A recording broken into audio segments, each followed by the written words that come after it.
Hello students, welcome to your computer class. Now we start the new chapter number 3, starting with the MS Access 2010, right? हमारा chapter 2 तक complete हो चुका है, exercise हो चुकी। हालांकि आप लोग एक्सरसाइज कॉपी में लिखने के बाद दिखाते नहीं है। आई डोंट नो आप में से कितनों ने कॉपी में लिखा है, दिखाया नहीं है। Still but you have to study. अब सिचुएशन के अकॉर्डिंग ही काम करना पड़ता है। तो अगर आप स्टडी नहीं करेंगे तो आपकी समझ में नहीं आएगा। लास्ट मोमेंट पे या एग्जाम टाइम में एक साथ स्टडी करने पर सारे सब्जेक्ट तो उस समय साथ में हो जाएंगे, तो आपकी उस वक्त समझ में नहीं आएगा। तो साथ साथ पढ़ते चलिए, ठीक है। Now MS Access, what is the MS Access? MS Access is a database.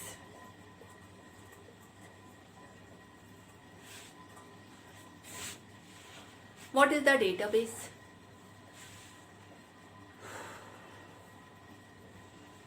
Database is collection of interrelated data. That is called the database. एक जैसे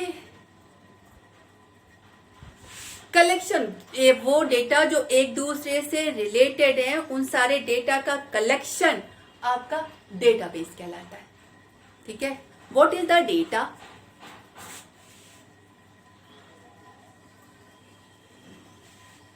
डेटा क्या है? Data is the raw one.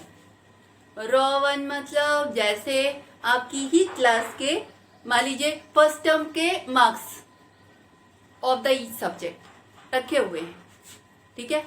तो that is the data, raw one. जब तक आप उसकी study करके, उसकी एनालिसिस करके कुछ रिजल्ट नहीं निकालते, तब तक तो वो रॉ है, ठीक है। Processed data is called the information. जैसे आपकी क्लास के अगर फर्स्ट टर्म के मार्क्स पड़े हुए हैं, जब उस मार्क्स की एनालिसिस हो तो पता चलेगा कि फर्स्ट कौन आया, सेकंड कौन आया, किसको इंग्लिश में सबसे ज्यादा, किसको हिंदी में सबसे ज्यादा, किसको मैथ में सबसे ज्यादा मिले, किसको सबसे कम मिले, कौन पास हुआ, कौन फेल हो गया।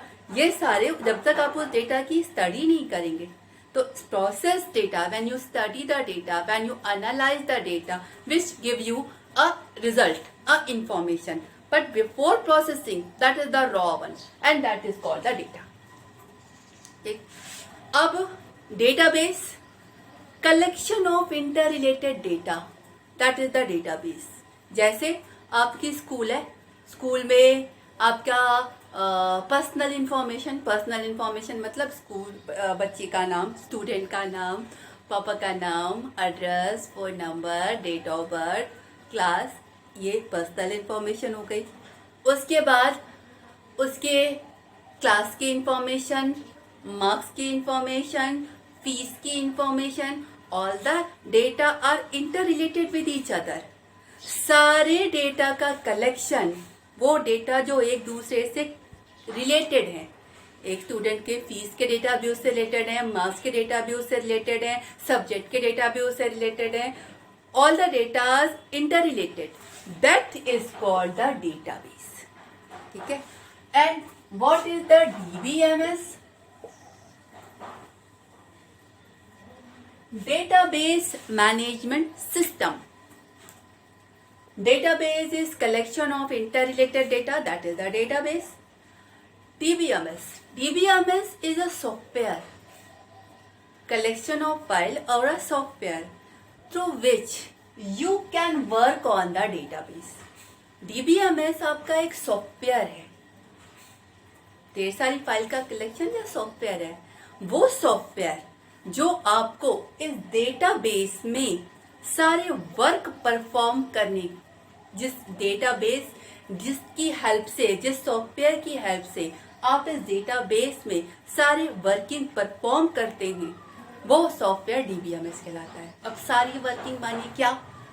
सारी वर्किंग मानी आपका डेटाबेस है, वो डेटाबेस में आपको नया रिकॉर्ड डालना है, दैट इज द इंसर्टिंग।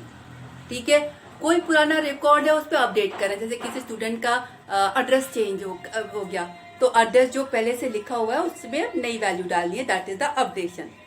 कोई स्टूडेंट छोड़ के चला गया, उस रिकॉर्ड को डिलीट करना।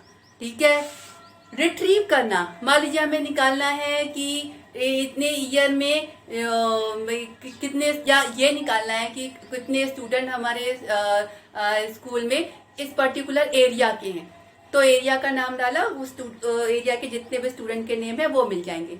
या हमें निकालना है कितने स्टूडेंट के मार्क्स 60% से ऊपर हैं, हमने ये क्वेरी डाली और हमें रिजल्ट मिल गया कि कितने स्टूडेंट के मार्क्स 60% से ऊपर हैं, means retrieving the data. You can insert new data, you can update old record, you can delete one, you can retrieve one. This is called the operation on the database. And the working, the software जो आपको इस database में सारे operation करने में help करता है, जिसकी हेल्प से आप ये सारे ऑपरेशन परफॉर्म कर सकते हैं, that is the DBMS, database management system. ठीक है, अब आते हैं डेटा पर।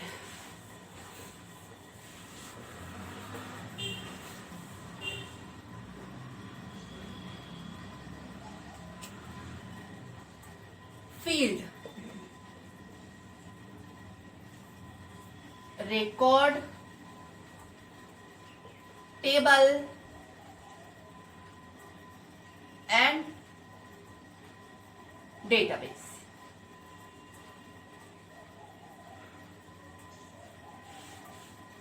What is the field? ठीक है, देखिए डेटाबेस में जो डेटा होता है आपका, that is stored in the form of table. ठीक है, ये टेबल आपकी रो एंड कॉलम के अकॉर्डिंग अरेंज होती है। ठीक है, what is the row and what is the column? If this is, how many rows and how many columns? This is 2 row and 1, 2, 3 column. This is called the row and this is called the column. ठीक, आपकी database में जो data जहां store होता है in the form of table, table is row conjunction of row and column. ठीक, what is the field? जैसे ये एक टेबल है स्टूडेंट नाम की, ठीक है, इसमें roll number, name, date of birth, address, 4 field. ठीक है, तो 1 column name is called 1 field, right? 1 column name is called 1 field, यानी इस टेबल में अगर 4 कॉलम है तो इस टेबल में 1, 2, 3, 4 फील्ड्स हैं, right? What is the record?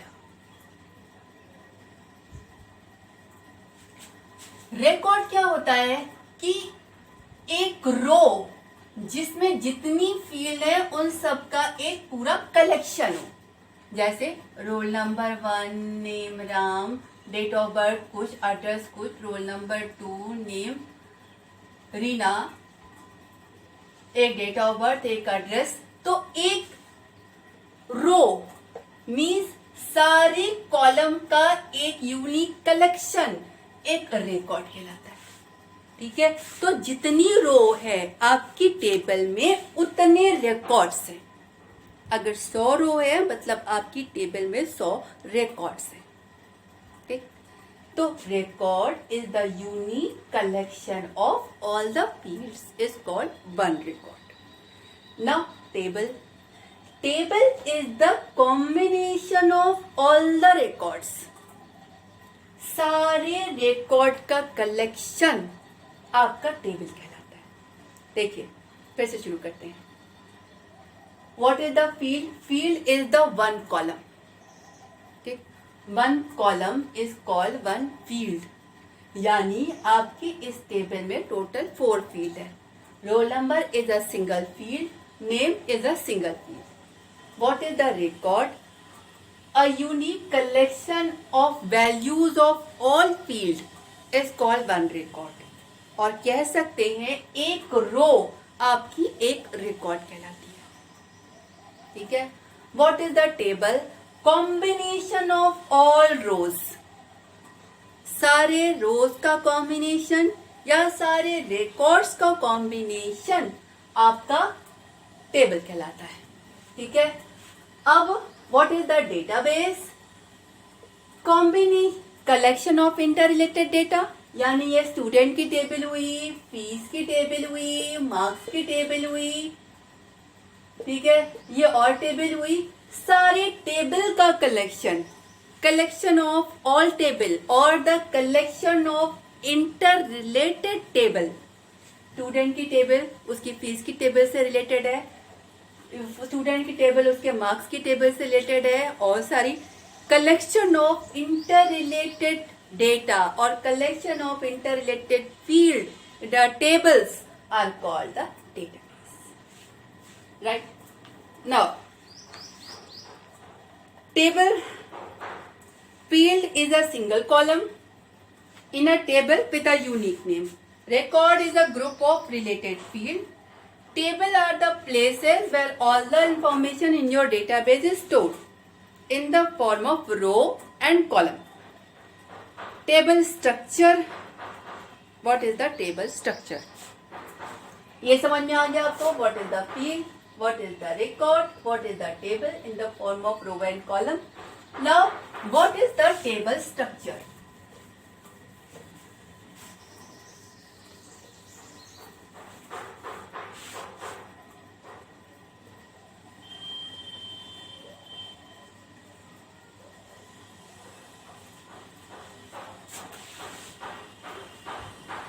What is the table?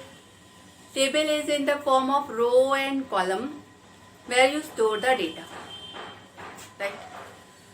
Table का हर कॉलम एक फील्ड कहलाता है और combination of row and column that is called the table. अब जैसे मान लीजिए मैंने स्टूडेंट की टेबल ली थी,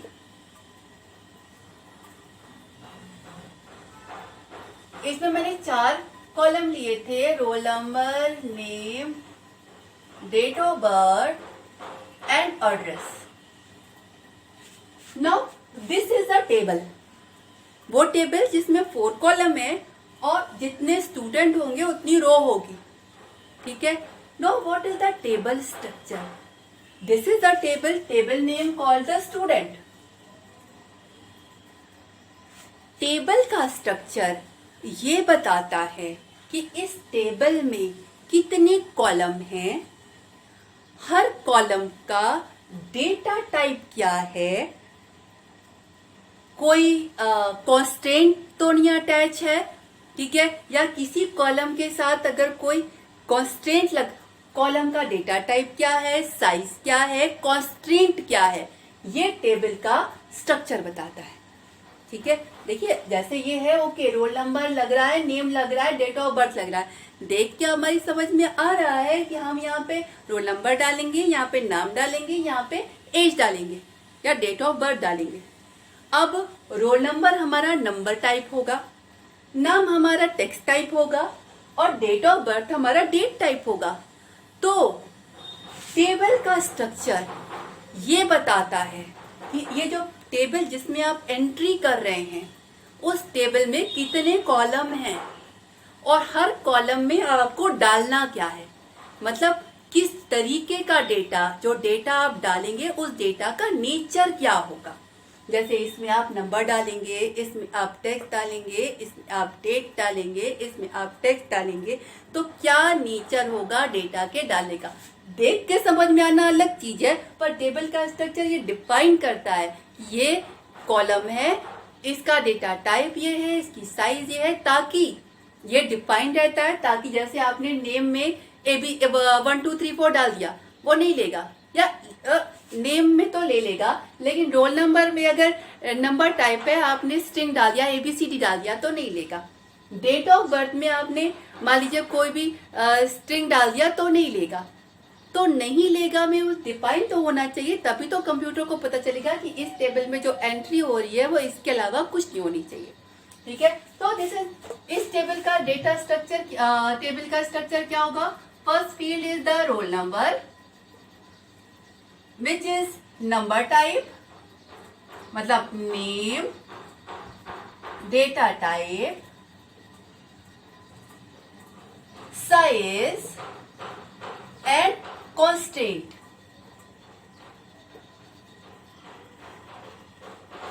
This is the table structure. For example, this roll number is a number type, size is 10 या 5 या 2 3 जो मर्जी आए, मतलब इसके जो भी साइज है उससे बड़ा वाला नंबर आप नहीं डाल पाएंगे, नंबर डालेंगे और सिर्फ नंबर लेगा, और 5 के बड़े साइज के बड़े नहीं लेगा। और कॉन्स्टेंट में प्राइमरी की अगर आप किसी फील्ड को डाल देते हैं तो उस पर्टिकुलर कॉलम में वैल्यू हर हाल में डालनी पड़ेगी। जैसे मान लीजिए मैंने एक डाल दिया name Ram, date of birth कुछ, एड्रेस कुछ, रोल नंबर तो डाला ही नहीं, तो कैसे पता चलेगा कि ये किस स्टूडेंट की बात हो रही है? तो अगर किसी कॉलम को हमने प्राइमरी की बना दिया तो जब एंट्री की जाएगी उस समय हर हाल में उस कॉलम में वैल्यू डालनी पड़ेगी। ठीक है, the second one is the name, text type, size 20, no primary, nothing constant, date of birth, date type है। ठीक है, डेट टाइप की साइज जनरली 8 होती है, no constant, address, text type है और साइज मान लीजिए इसकी हमने 40 दे दी, नो कांस्टेंट। तो this is the table structure of this table. ठीक है, अब आपने एक टेबल का स्ट्रक्चर डिफाइन कर दिया। अब डिफाइन करने के बाद अब कोई इस टेबल में एंट्री करेगा तो वो इसी टेबल के स्ट्रक्चर के अकॉर्डिंग डेटा लेगा। इस स्ट्रक्चर के बाहर का अलग कोई डेटा होगा तो आपकी वो रो क्रिएट ही नहीं होगी। फॉर एग्जाम्पल जैसे रोल नंबर है, नंबर टाइप आपने दे दिया A1, तुरंत वो डिनाई कर देगा कि ये नहीं चलेगा क्योंकि ये नंबर टाइप है। ठीक है, नेम में आपने मान लिया 20 के ऊपर की साइज का बड़ा सा नाम दे दिया, फिर वो डिनाई कर देगा साइज 20 के अंदर होनी चाहिए, 20 से ऊपर वाली साइज हम नहीं लेंगे। ठीक है, डेट ऑफ बर्थ में आपने मान लीजिए अपनी मर्जी से 21 या अपना कोई फॉर्मेट या इस तरह से कुछ भी दे दिया। ठीक है, तो वो डिनाई कर देगा कि डेट है तो डेट के ही फॉर्मेट में डेट डालिए, एक डेट। ठीक है, एड्रेस में आपका टेक्स्ट है, टेक्स्ट में आप 1 2 3 4 अल्फाबेट कुछ भी ले सकते हैं। टेक्स्ट लिया 40 के ऊपर नहीं, 40 के अंदर में लिया तो वो ले लेगा। ठीक है, इसी में अगर आपने रो क्रिएट कर समय रोल नंबर में वैल्यू नहीं डाली तो भी वो नहीं लेगा। तो टेबल स्ट्रक्चर ये बताता है कि जब आप किसी टेबल में एंट्री करें तो किस रूल को फॉलो करते हुए वो एंट्री होनी चाहिए। That is the table structure. ठीक है,